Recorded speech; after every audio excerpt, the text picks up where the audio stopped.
CA, CPA, ACCA क्या करूं? अगर ये सवाल आपको भी परेशान कर रहा है तो अगले 8 मिनट्स आपके लिए गेम चेंजिंग हो सकते हैं, क्योंकि मैं आपको वो आंसर नहीं दूंगा जो गूगल पे लिखा है। ज्यादातर स्टूडेंट्स ये पूछते हैं कि कौन सा कोर्स बेटर है, लेकिन ये क्वेश्चन ही गलत है। सवाल ये है, मेरे लिए कौन सा सही है, based on your money, your timeline and your risk appetite. और ये जज करने के लिए मैं आपको दूंगा एक 3 पार्ट फ्रेमवर्क जो सिलेबस में कहीं नहीं लिखा है। फ्रेमवर्क के 3 पार्ट्स हैं। Number 1 time, number 2 trust and scope, number 3 territory, और एंड में एक कॉम्बिनेशन भी बताऊंगा जो बहुत कम लोग जानते हैं। क्योंकि अगर आप सिर्फ सिलेबस कंपेयर करेंगे तो आप भी वही गलती करेंगे जो 90% स्टूडेंट्स करते हैं, और वो गलती उन्हें 3 से 4 साल पीछे डाल देती है। लेकिन फ्रेमवर्क यूज करने से पहले ये जानना जरूरी है कि ये तीनों कोर्सेज आखिरकार है क्या। सबसे पहले सीए, चार्टर्ड अकाउंटेंट। ये इंडिया का अकाउंटिंग क्वालिफिकेशन है जो ICI, institute of chartered accountant of India, चलाता है। इसमें 3 लेवल होते हैं, foundation, intermediate and final. Plus intermediate और फाइनल के बीच में 2 साल की मैंडेटरी प्रैक्टिकल ट्रेनिंग, जिसे आर्टिकलशिप कहते हैं। पूरा कोर्स एवरेज 4 से 5 साल लेता है। इसकी सबसे बड़ी बात, इंडिया में फाइनेंशियल स्टेटमेंट, बैंक ऑडिट और टैक्स फाइलिंग सिर्फ एक सीए ही लीगली साइन कर सकता है। सर्टिफाइड पब्लिक अकाउंटेंट, ये अमेरिका का अकाउंटिंग क्वालिफिकेशन है जो एआई, सीपीए और यूएस स्टेट बोर्ड के थ्रू मिलता है। इसमें 4 एग्जाम सेक्शंस होते हैं, 3 कोर, अकाउंटिंग, ऑडिटिंग, टैक्स और बिजनेस लॉ, प्लस एक स्पेशलाइजेशन जो आप खुद चूज करते हो। एलिजिबिलिटी है भैया ग्रेजुएशन डिग्री, प्लस आपको 150 क्रेडिट आवर्स चाहिए होते हैं। फुल टाइम प्रिपेयर करो तो 12 से 18 महीने में इसको आप कंप्लीट कर सकते हो। And finally ACCA, association of chartered certified accountants. ये यूके बेस्ड है लेकिन ग्लोबली 180 प्लस कंट्रीज में रिकॉग्नाइज्ड है। इसमें 3 लेवल होते हैं, टोटल 13 एग्जाम्स प्लस 3 साल का प्रैक्टिकल वर्क एक्सपीरियंस और एक एथिक्स मॉड्यूल।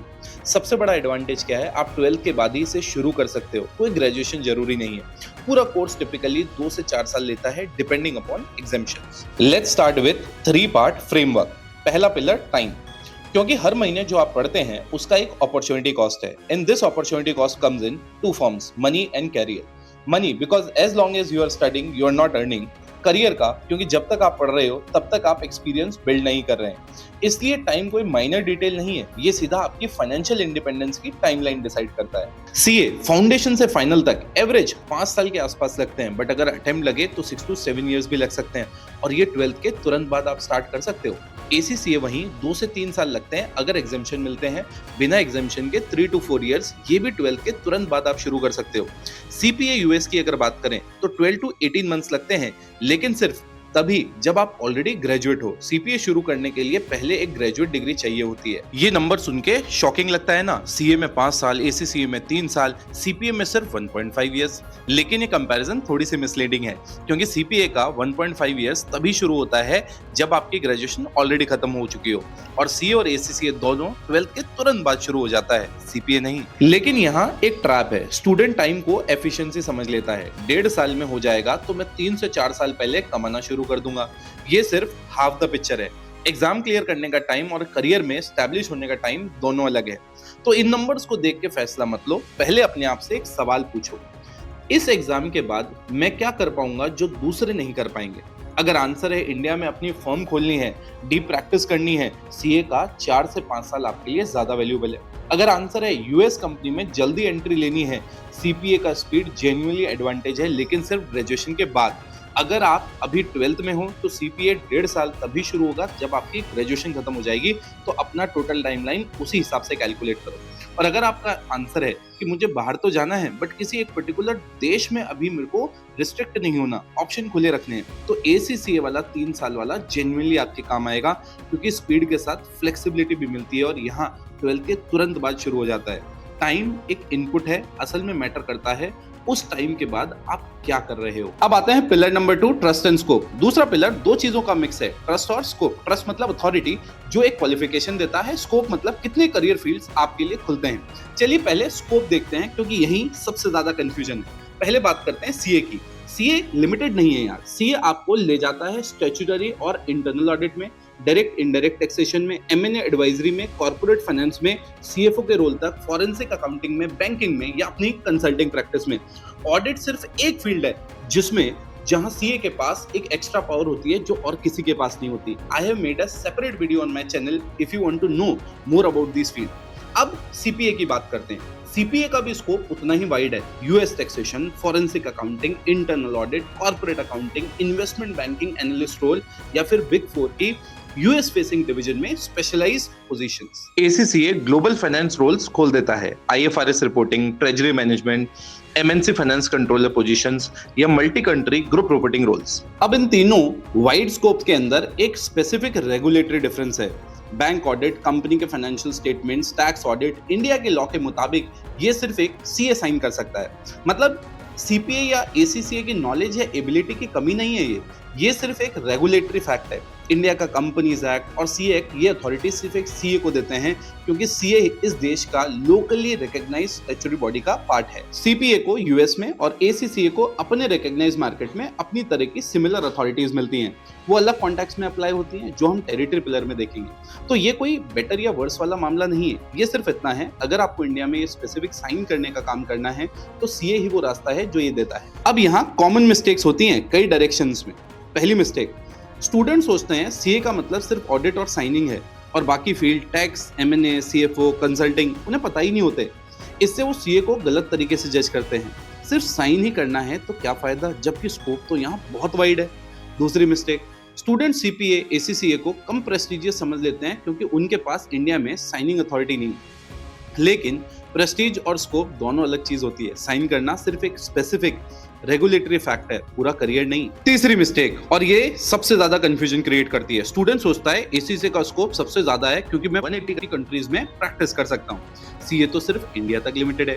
यार ये दो ना अलग सवालों को आप मिक्स कर रहे हो। स्कोप का मतलब है कितने अलग करियर फील्ड आपके लिए खुलते हैं, audit, tax, MNA, forensic, corporate finance. ये तीनों क्वालिफिकेशन में ना स्कोप बहुत वाइड है। चाहे आप किसी भी देश में बैठे हो, किस किस देश में आप काम कर सकते हो वो एक अलग सवाल है जो हम अगले पिलर टेरिटरी में देखेंगे। दो सवाल पूछो अपने आप से। पहला, मुझे कौन सा करियर फील्ड अट्रैक्ट करता है? Audit, tax, consulting, corporate finance, forensic, ये सब ऑप्शन तीनों क्वालिफिकेशन में अवेलेबल हैं, चाहे आप कहीं भी काम करो। दूसरा, क्या आपका करियर इंडिया में साइन करने की लीगल पावर मांगता है क्या? अगर हाँ, सीए आपको ये अथॉरिटी देता है, सीपीए और एसीसीए नहीं देते। अगर आपको ये अथॉरिटी नहीं चाहिए तो तीनों क्वालिफिकेशन फील्ड वाइज एक जैसे केपेबल है। अब आते हैं पिलर नंबर 3, टेरिटरी। आप काम कहाँ करना चाहते हो, ये सबसे इंपॉर्टेंट है और सबसे कम लोग इसे कंसिडर करते हैं। अगर आप इंडिया में प्रैक्टिस करना चाहते हो, अपनी खुद की फर्म चलानी है या बिग फोर में पार्टनर बनना है, सीए भैया नॉन नेगोशिएबल है। अगर आप यूएस या यूएस क्लाइंट फेसिंग रोल चाहते हो, इन्वेस्टमेंट बैंकिंग में, यूएस टैक्सेशन में, एमएनसी फाइनेंस टीम्स में, सीपीए आपको ये फास्ट ट्रैक करके देता है। अगर आप ग्लोबली मोबाइल रहना चाहते हो, दुबई, सिंगापुर, यूके, कहीं भी शिफ्ट हो सकते हो, तो एसीसीए आपको ये पासपोर्ट जैसा फ्लेक्सिबिलिटी देता है। यहाँ भी एक ट्रैप है, शायद सबसे कॉमन वाला। स्टूडेंट 18 साल की एज में टेरिटरी डिसाइड करता है बिना किसी दूसरे देश में काम किए हुए। बस एक दिमाग में सेटअप बैठ जाता है, मुझे तो ग्लोबली सेटल होना है, बिना ये सोचे कि इसका प्रैक्टिकली मतलब होता क्या है। अब टेरिटरी डिसीजन जितना जल्दी आप सोचते हो ना, उतना जल्दी आप बदल नहीं सकते। एग्जाम्पल, आपने सीए किया और 3 साल बाद आपने डिसाइड किया अब मुझे ग्लोबली मूव करना है, तो आपको एसीसीए या सीपीए के एक्स्ट्रा पेपर दोबारा देने होंगे। उल्टा भी सच है, आपने एसीसीए किया और बाद में इंडिया में प्रैक्टिस जमाने का सोचा, तो सीए के बिना आप एक सपोर्टिंग रोल में ही रह जाते हो, लीड नहीं ले सकते। मतलब जो भी आपने पहले चूज किया ना, उसके बाद दूसरे वाले में स्विच करना आसान नहीं। टेरिटरी का मतलब सिर्फ किस देश में रहना है वो नहीं है, उस देश में ये भी चेक करना पड़ेगा कि कौन सा फील्ड स्ट्रांग है। एग्जाम्पल, दुबई में रियल एस्टेट और ट्रेड फाइनेंस स्ट्रांग है, सिंगापुर में वेल्थ मैनेजमेंट, यूके में ऑडिट और कंसल्टिंग। तो अगर आप ग्लोबली मोबाइल होना चाहते हो, लेकिन जिस देश में आप जाना चाह रहे हो वहां का फील्ड आपके इंटरेस्ट से मैच नहीं हो रहा, तो फिर उस कंट्री में मूव होने का आपको कोई बेनिफिट नहीं होगा। So now you have to ask yourself, अगले 5 साल में किस देश में रहना अफोर्ड कर सकता हूं और वहां कौन सी फील्ड मेरी स्ट्रेंथ से मैच करती है। क्लैरिटी नहीं ना आपको, कोई बात नहीं यार, ये बहुत ही नॉर्मल सी चीज है। तब उस केस में सीए एक सेफर डिफॉल्ट कोर्स आपके लिए बनता है, क्योंकि वो इंडिया में स्ट्रॉन्ग बेस देता है, जिसके बाद में आप सीपीए या एसीसीए ऐड करके एक्सपेंड कर सकते हो। रिवर्स में करना ज्यादा मुश्किल है। टेरिटरी एक फाउंडेशन है जिस पे आप बाद में बिल्ड कर सकते हो। अब आप सोचो अपना खुद का केस, आप सीए फाउंडेशन कर रहे हो, क्या आपने कभी सोचा है कि 5 साल बाद आप कहाँ होना चाहते हो, दिल्ली में अपनी फर्म या दुबई में एमएनसी? अगर आंसर क्लियर नहीं है तो एग्जाम चूज करने से पहले ये डिसाइड कर लो। अब वो बात जो मैंने शुरू में प्रॉमिस की थी, क्या होगा अगर आपको चूज करना ही ना पड़े सीए, सीपीए या एसीसीए में से? आप इनको स्ट्रैटेजिकली कंबाइन कर सको तो कैसा होगा? यहाँ एक नंबर है जो कोई नहीं बताता। अगर आप क्वालिफाइड सीए हो और एसीसीए करते हो तो एसीसीए के 13 पेपर में से 9 पेपर्स एग्जाम्प्ट हो जाते हैं, बचते हैं सिर्फ 4 स्ट्रेटेजिक प्रोफेशनल लेवल के। मतलब 9 से 14 महीने में आप एसीसीए बन सकते हो। लेकिन सीपीए के साथ ये डील नहीं मिलती। सीए आपको सीपीए के 150 क्रेडिट एलिजिबिलिटी बार क्रॉस करने में मदद करता है, लेकिन एग्जाम में एक भी पेपर एग्जाम्प्ट नहीं होता। सारे सेक्शंस देने पड़ते हैं 0 से। तो ये कॉम्बो हर किसी के लिए नहीं है। अगर आपका करियर बिग 4 के यूएस टैक्स या ऑडिट टैक्स या फिर यूएस बेस्ड मल्टीनेशनल क्लाइंट की तरफ जा रहा है तो CA plus CPA is worth the extra exam.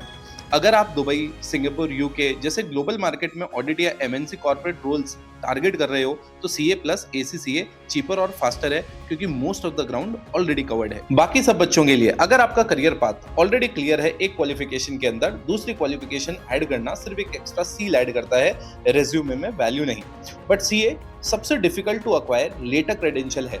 ACCA या सीपीए आप सीए के बाद भी ऐड कर सकते हो और वो कॉम्बिनेशन जेन्युइनली स्ट्रांग होता है, लेकिन सीए को बाद में ऐड करना उतना सीधा नहीं है। इसलिए अगर आपको क्लैरिटी नहीं है कि आप कहां सेटल होगे तो सीए से शुरू करना अपने ऑप्शन को सबसे ज्यादा खुला रखता है। एसीसीए या सीपीए दोनों ही बाद में इसके ऊपर बिल्ड हो सकते हैं। तो सीए प्लस यूएस सीपीए अगर आपका टारगेट यूएस मार्केट है, सीए प्लस एसीसीए अगर आपका टारगेट ग्लोबल मोबिलिटी है, दुबई, सिंगापुर, यूके या कहीं भी। तो फाइनल आंसर है क्या? बेस्ट एग्जाम जैसा कोई चीज एग्जिस्ट ही नहीं करती यार। सिर्फ एक चीज एग्जिस्ट करती है, आपके लिए सही एग्जाम, जो हमने अभी प्रोफाइल के हिसाब से डिफाइन किया।